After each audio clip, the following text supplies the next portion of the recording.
खुशामदीद दोस्तों, राम राम सलाम। मैं हूं आपका भाई Dharampal Malik from Jind. Dharampal Malik YouTube channel पर आप सबका स्वागत है। भाइयों, हमने एक सीरीज शुरू की थी, भूले बिसरे हीरो। जो इस समाज के भूले बिसरे हीरो हैं, वो अपने समय के जो हीरो थे, उन्होंने समाज के लिए बहुत ज़्यादा काम किया, मानवता की भलाई के लिए काम किया। लेकिन उनको इतिहास के अंदर जो स्थान मिलना चाहिए था वो मिला नहीं। ऐसे ही हम आज एक संत की जीवनी आपको बताएंगे, संत निश्चल दास की।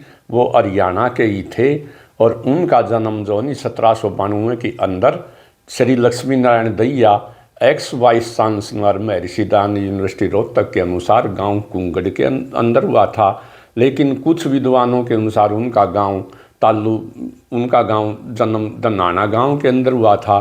कुछ इतिहासकार ये भी कहते हैं उनका जन्म स्थान गांव किडौली है, जो कि लेकिन किडौली उनकी कर्मस्थली है। किडौली के अंदर उनका आश्रम था। यह एक दहिया गोत्र के जाटों का गांव है। इसकी तहसील खरखुदा है और ज़िला सोनीपत है। वहाँ पर उनका आज भी आश्रम देखा जा सकता है जो बंद पड़ा है। उन्होंने मानव जाति के लिए बहुत ज़्यादा काम किया। उनके पिताजी का नाम मुक्ताराम था। बचपन में ही उनकी माताजी स्वर्ग सिधार गई थी, इसलिए उनके पिताजी उनको खारी बावली दिल्ली के अंदर दादूपंथी एक संत के पास, जिसका नाम अलखराम उर्फ अमरदास था, उसके पास छोड़ आए। उन्होंने उसको शिक्षा दी, स्कूल में दाखिल करवाया। उनके गॉड गिफ्ट था, नैसर्गिक प्रतिभा थी। वो बहुत ही इंटेलिजेंट आदमी थे, बहुत ज़्यादा दिमागदार थे और वो हमेशा अपनी क्लास में प्रथम आते थे। इसलिए गुरुजी ने एक अन्य शिष्य स्वरूपानंद के साथ दोनों को जालंधर और लाहौर पंजाब में भी पढ़ने के लिए भेजा। वहाँ उन्होंने 5 साल तक शिक्षा प्राप्त की। वहाँ उनका बचपन का नाम अगड़ी था, लेकिन गुरुजी ने उनका नाम निश्चल दास रख दिया था। तो यह निश्चल दास ने पंजाब में रहकर, लाहौर के अंदर रहकर ये अनुभव किया, अगर शास्त्रों का, वेदों का असली ज्ञान प्राप्त करना है तो संस्कृत के ऊपर अथॉरिटी होना बहुत ज़रूरी है। इसलिए वो संस्कृत का ज्ञान देने के लिए काशी जी चले गए, लेकिन वहाँ पर उनको एडमिशन देने से इनकार कर दिया, क्योंकि वो जाति पाति का दौर था, छुआछूत का दौर था और ब्राह्मण लोग जो नहीं, वो संस्कृत के ऊपर उनकी अथॉरिटी थी, उन्हीं की संस्कृत की पाठशालाएं थी और वो ब्राह्मणों के बच्चों को ही अपना धार्मिक शिक्षा देते थे और ज्ञान देते थे। इसलिए संत निश्चल दास ने अपनी जाति को छुपा लिया और उन्होंने अपने आप को ब्राह्मण कह करके स्कूल के अंदर एडमिशन ले लिया। उन्होंने विद्या भी प्राप्त की। उनके आचार्य जो नहीं, वो तोताराम थे और वो भी बड़े इंटेलिजेंट आदमी थे। उन्होंने देखा भाई निश्चल दास बहुत ही इंटेलिजेंट आदमी है, क्लास में प्रथम आता है और ये बड़ा योग्य शिष्य है, ये कमा खा लेगा। जब उनकी शिक्षा पूरी हो गई तो उन्होंने दक्षिणा मांगी। निश्चल दास जी ने दक्षिणा देने के लिए कहा, हाँ मैं दे दूंगा गुरुजी। तो गुरुजी के पास जो नहीं, आचार्य जी की एक कन्या थी जो शादी के विवाह के योग्य हो रही थी। उन्होंने कहा आप मेरी बेटी से शादी कर लीजिए। निश्चल दास ने बहुत मना किया। उसने कहा कि मैंने तो शिक्षा इसलिए प्राप्त की है कि शिक्षा के ऊपर कुछ लोगों का अधिकार है और वो पैसे में शिक्षा को बेचते हैं। मैं अपने ज्ञान को हर 36 जाति के लिए, गरीब अमीर के लिए, बगैर किसी भेदभाव के अपना ज्ञान जो नहीं समाज के अंदर बांटूंगा और उसका मैं कोई पैसा नहीं लूँगा। और मैंने ये जीवन में सोच रखा है कि मैं कोई शादी नहीं करूँगा, बल्कि शिक्षा का प्रचार करूँगा, क्योंकि शिक्षा ही, जैसा डॉक्टर अम्बेडकर ने कहा है, शिक्षा वो शेरनी का दूध है, जो इसको पिएगा वो दौड़ेगा ज़रूर। ये सोचने की शक्ति बढ़ाती है आदमी की। इसलिए जो नहीं, लेकिन जब आचार्य जी नहीं माने तो निश्चल दास जी को सच बताना पड़ा कि वास्तव में मेरी जाति ब्राह्मण नहीं है, मैं जाट हूँ और मैं इस कन्या को लेकर के अगर अपने गांव में जाऊँगा, गृहस्थी बसाऊँगा, तो ब्राह्मण लोग भी विरोध करेंगे और मेरी जाति के लोग भी विरोध करेंगे, क्योंकि उस समय दूसरी जाति के अंदर विवाह करना एक बहुत बड़ा अपराध माना जाता था। इस पर गुरुजी जो ने, वो आचार्य जी बड़े गुस्से में आए और उन्होंने कहा चलो आप मेरे को वचन दीजिए कि आप जीवन भर शादी नहीं करेंगे, अपने ज्ञान का प्रचार संस्कृत के अंदर नहीं करेंगे और आपका स्वास्थ्य भी ठीक नहीं रहेगा। दंत कथाओं में तो यहाँ तक कह दिया जाता है कि आपको एक पैर 24 घंटे में 8 पैर होते हैं और एक पैर में 3 घड़ी यानी 3 घंटे होते हैं, रोज़ाना बुखार चढ़ेगा। लेकिन ऐसी बातों में, दकियानूसी बातों में तो हमारा विश्वास नहीं है। ये सच्चाई है कि निश्चल दास जी का स्वास्थ्य वो ठीक नहीं रहता था। निश्चल दास जी ने कहा ठीक है, उन्होंने न तो जीवन भर शादी की और जो नहीं उन्होंने अपना ज्ञान जो नहीं खड़ी बोली के अंदर अपना जो उनका प्रसिद्ध ग्रंथ है विचार सागर, वो खड़ी बोली के अंदर लिखा, न कि संस्कृत भाषा के अंदर, और लोगों के अंदर प्रचार किया। उन्होंने एक पाठशाला भी खोल ली जिसके अंदर 36 जाति के बच्चे पढ़ सकते थे। वो हिंदू और मुस्लिम से ऊपर उठे हुए थे, हिंदू मुस्लिम एकता की, वो सभी धर्मों के बच्चों को अपनी पाठशाला में एडमिशन देते थे। वो बहुत बड़े गो भगत भी थे, क्योंकि man is the child of environment, आदमी अपने वातावरण का बच्चा है। उस टाइम जो समाज की इकोनॉमी थी वो पशुपालन पर भी आधारित थी और खेती बाड़ी पर भी आधारित थी। खेती कम होती थी क्योंकि न ट्यूबवेल थे न नहरें थी, खेती वर्षा पर आधारित थी, इसलिए पशुपालन ज़रूरी था। और गऊ जो नहीं वो साफ़ सुथरा जीव है, गंदगी को पसंद नहीं करता, जंगल में ही चर के वो अपना गुजारा कर लेता है। और उसके बच्चे यानी बछड़े बड़े होकर बैल बनकर खेती का काम करते हैं, इसलिए वो गऊ के रक्षा के पक्ष में थे, बड़े गो भगत भी थे। वो बहुत बड़े आयुर्वेदाचार्य थे, उनको जो नहीं बहुत ज्ञान था दवाइयों का, और वो दवाइयाँ बना करके लोगों को मुफ्त में जो नहीं लोगों का इलाज करते थे। उनकी कर्मस्थली गांव की डोली है, जहाँ वो लगभग 36 वर्ष की उम्र में आ गए थे और 36 वर्ष तक ही यानी 72 वर्ष के वो जब तक नहीं हो गए समाज की सेवा करते रहे।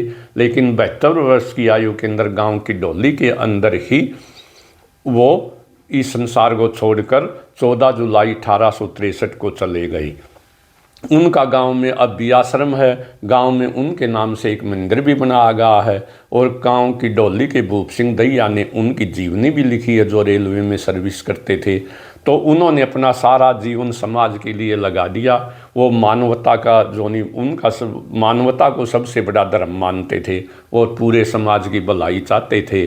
ऐसे मानवतावादी थे संत निश्चल दास। लेकिन जितना उनका नाम होना चाहिए था उतना नाम उनका हुआ नहीं। तो उनके जो नहीं संत निश्चल दास को महाराजा बूंदी का जो राजा था राम सिंह उसका और अलवर के राजा का संरक्षण भी प्राप्त था।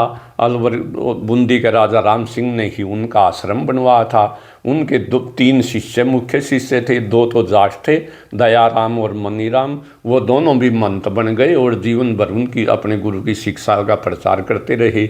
गुरु जी संत निश्चल दास जी आत्मा और परमात्मा को एक ही मानते थे। वो कहते थे मनुष्य जो नहीं वो भगवान का ही रूप है, और आत्मा का और परमात्मा का मिलन। वो गुरु के महत्व को भी बड़ा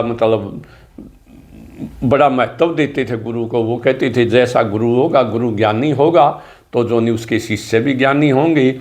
जैसे कि कहा जाता है कि ज्ञानी से ज्ञानी मिले करे ज्ञान की बात, मूर्ख से मूर्ख मिले कह गुस्सा कह लात।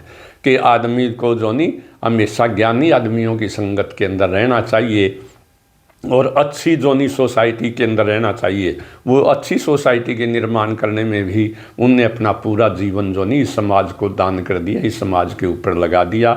तो वो वेद उन्होंने के जो उनकी किताबें थी, उनकी 3 किताबें प्रसिद्ध हैं।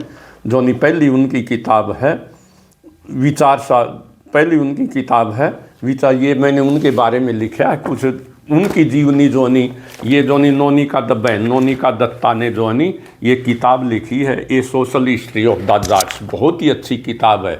और ये 1999 में उन्होंने लिखी थी। बहन नोनिका दत्ता जो नहीं वो कैम्ब्रिज यूनिवर्सिटी लंदन से PhD हैं, जवाहरलाल नेहरू यूनिवर्सिटी में प्रोफेसर हैं दिल्ली के अंदर, और वो बहुत ही बड़ी हिस्टोरियन है और उन्होंने कई किताबें लिखी हैं। हर हरियाणा के आदमी को ये पढ़ना चाहिए ये किताब। स्पेशली उन्होंने हरियाणा के किसानों के बारे में और हरियाणा के जाटों के बारे में लिखा है। संत निश्चल दास जो नहीं वो भी जाट थे, तो उनकी उसके अंदर वो लिखते हैं, उनकी विचार सागर उनकी प्रसिद्ध किताब है। उसके अंदर वो ये भी लिखते हैं, एक पात्र भरूच के द्वारा प्रकट करते हैं कि औरत जो नहीं वो मीठी छुरी होती है, और वो वेदों की पढ़ाई में और धर्म के कार्यों के अंदर जो नहीं बाधा बन सकती है। लेकिन आज का ज़माना बदल गया है। और उस समय की man is the child of environment, उस समय की बातें उस समय थी, इसलिए लेकिन वो औरत की इज्जत का बड़ा ध्यान रखते थे। उनके जो नहीं दयाराम और मनीराम दो शिष्य थे। एक शिष्य उनका हीर भी था, जो जिसने बाद में शादी कर ली और आश्रम के उसी के ऊपर उनका कब्जा रहा। वो जो नहीं ब्राह्मणों के साथ शास्त्रार्थ भी करते थे, और उन्होंने शास्त्रार्थ के अंदर तर्क के आधार पर जो नहीं कई पंडितों को राया, और वो मूर्ति पूजा के भी विरोधी थे। उनकी विचारधारा निश्चल दास जी ने गुरु भक्ति को ईश्वर भक्ति से भी ऊपर माना है। उनके अनुसार सच्चे गुरु के बिना ज्ञान और मोक्ष की प्राप्ति असंभव है। ज्ञान और समाधि उन्होंने अपने ज्ञान के माध्यम से जीव और ब्रह्मा की एकता के प्रति प्रतिपादित किया है।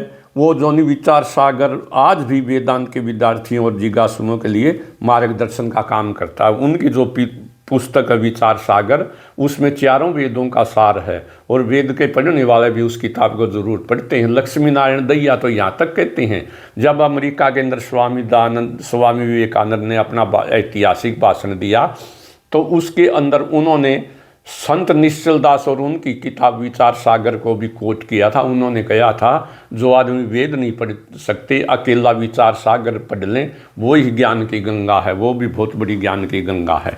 तो उन्होंने अनेक चीज़ें लिखी हैं।